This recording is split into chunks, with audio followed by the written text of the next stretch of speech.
you like a twist ending? We all know that The Usual Suspects delivers on that front with ease.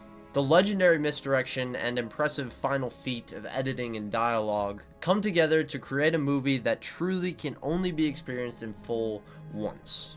By the time the credits roll, you're already wishing you could experience this again, and that's really the greatest trick Bryan Singer ever pulled. Right as the pieces fall into place, you finally understand, and like that, it's gone. But we're not talking about the twist today. If you clicked on this video, you're probably very deep into this film, enough to want to hear about the side characters. The reason I'm making this though is not to be different or take a weird angle that only a cinephile would take. Okay, maybe it is that a little bit, but it's more so because I don't want to talk about Spacey. If you don't know, Kevin Spacey is indefinitely banned from Hollywood, and for good reason. We're not here to discuss those reasons. Spacey made mistakes, and I knew about those mistakes before watching the movie. This perspective, I think, made me shy away from liking Verbal Kent as much as one normally would. Instead, I was investing in the other characters, where there was a lot. Group drama, shady backstories, and seemingly intentional setups. My somewhat conscious decision to focus on these things made me very fucking angry for a second. The movie spends all this time setting up these side characters only for their stories to end unsatisfyingly or brutally.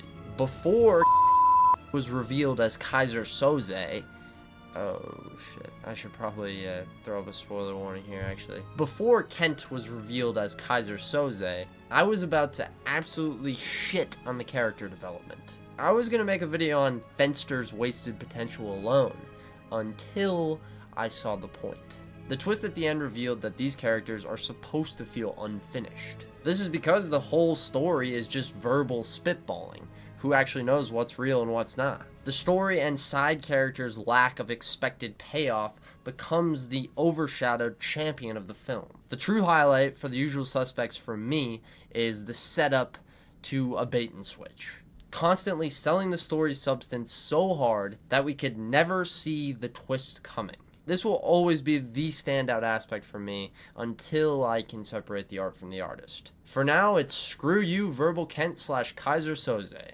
Let's talk about the others. Starting a side character analysis with Dean Keaton might not be the smartest thing. Although, no, Verbal is obviously the main character in this one, not Keaton. Best supporting actor, my ass. The guy literally narrates the film. Sorry, back to the man in the chair. Keaton's main character energy was helped significantly by the Gabriel Byrne's casting, floating him to the main point of focus for our story being told by Verbal. The focus on Keaton also causes him to be the most fleshed out. The man's an ex-cop gone bad with a girlfriend Edie whom he loves. The stakes are there, the backstory's there, but this is all present just to reinforce the only reason that this character exists. To be a red herring. This statement might sound too general, but I assure you, Keaton's arc was done with this concept in mind continually. Think about it. These writers needed us to be completely bought in on Keaton's story. That way, when he is falsely revealed as Kaiser Soze, we aren't left diving further into it.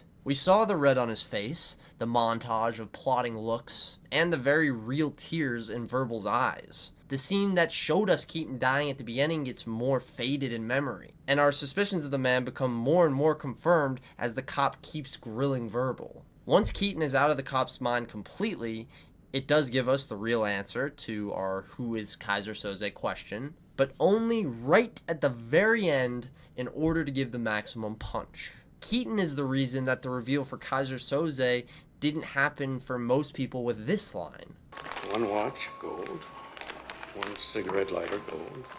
The clerk giving Soze his watch and lighter should be an obvious tell. We've seen those items multiple times. But for whatever reason, most brains only click as Verbal comes out of cerebral palsy mode. A moment that is fully impacted by Keaton's setup and misdirection. Keaton does have an unsatisfying death, so I guess he fits my point somewhat. But I can't even think about unsatisfying deaths without talking about my boy, Fenster.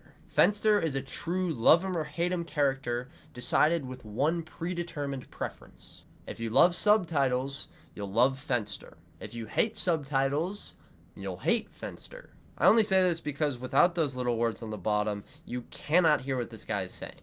I say he'll flip you. He'll what? Flip you. Flippy for real. I don't know how anyone in theaters could have understood his dialogue, but that's part of the charm for me. So when the goddamn piss hell stole that fucking truck?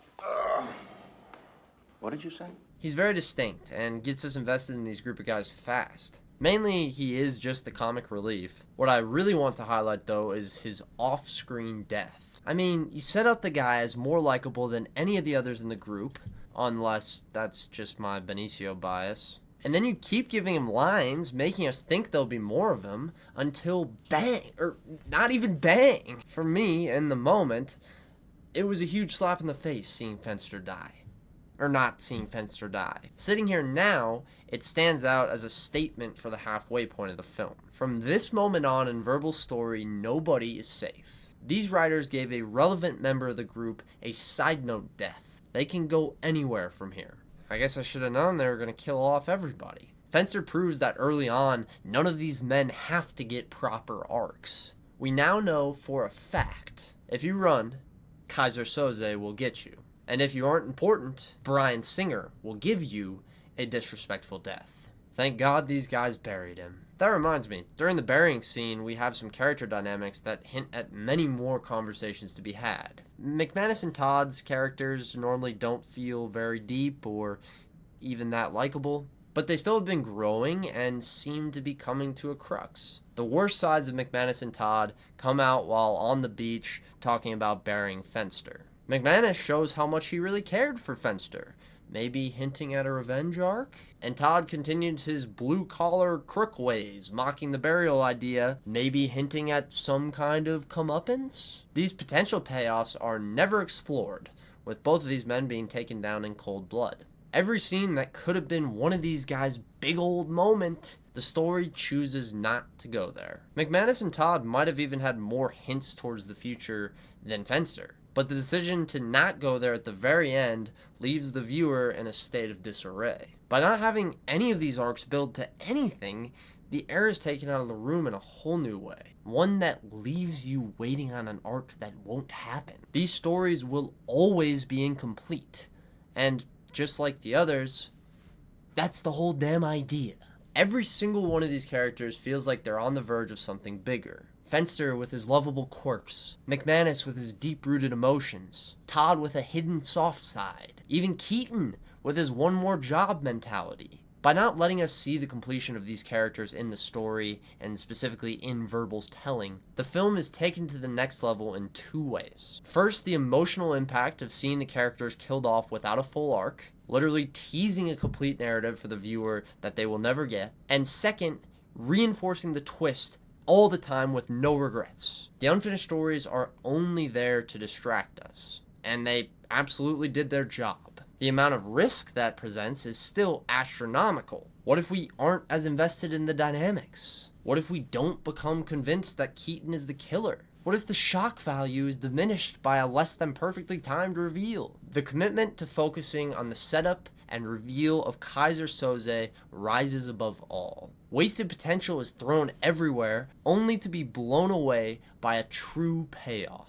When all is said and done, I guess what stands out to me is still the big twist, only complemented by the intriguing false plot. So, I ask you, think back to my floating him to the main point of focus for our story being told by Verbal. My points. As the cop keeps grilling the whole time. You can catch Kaiser Soze. Who was really there, hiding in the shadows? Was I talking about side characters? As Verbal comes out of cerebral palsy, or was I really talking about the true devil the whole time? No, I wasn't. Don't worry, I'm not that clever. When it comes to that devil, Kaiser or Spacey, whichever you want, The Usual Suspects asks a compelling question that I can surely answer in this context. How do you shoot the devil in the back? Twice, and sideways. And with that, thank you, Bill, specifically you, Bill, and of course to everyone else who watched this one, thank you. Yeah, this was a very fun video to make.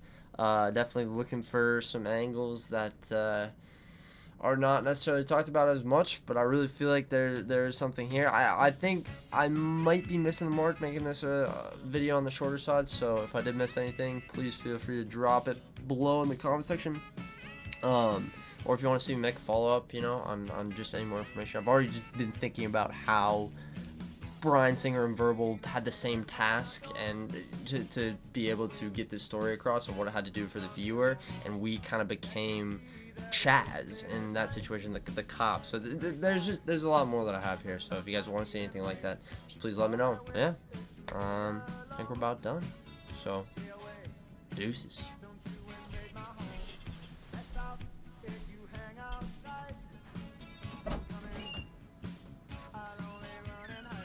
Can it be